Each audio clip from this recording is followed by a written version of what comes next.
Hey everybody, Roger Levin here with your orthodontic practice production pearl of the week. Data can be overwhelming. You have a wonderful company in orthodontics that provides a lot of great data. They do it well, they make it easy. But if you're not a customer of a data company, you're going to need to establish and look at your own data. So I was having a conversation with an orthodontist client who's doing really well. And he said, you guys have 25 key performance indicators that you look at, but there are just some weeks and months where it's really hard for me to sit down and take it all in.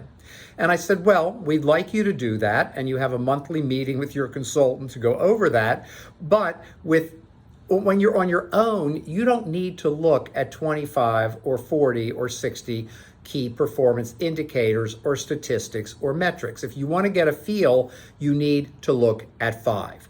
So what are the 5 that will keep you on track for knowing how your practice is doing?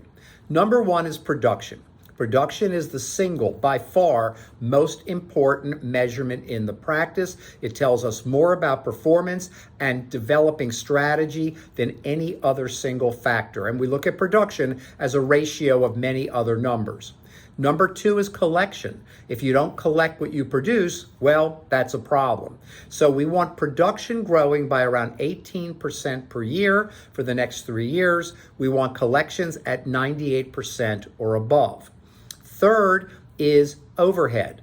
We want orthodontic overhead to be about 49%. Anything over that, you're losing profit. Remember, every 1% that you decrease your overhead is 1% you increase your profit. If you have $1 million practice and your overhead is 5% too high, very common, you're losing $50,000 a year of bottom line income.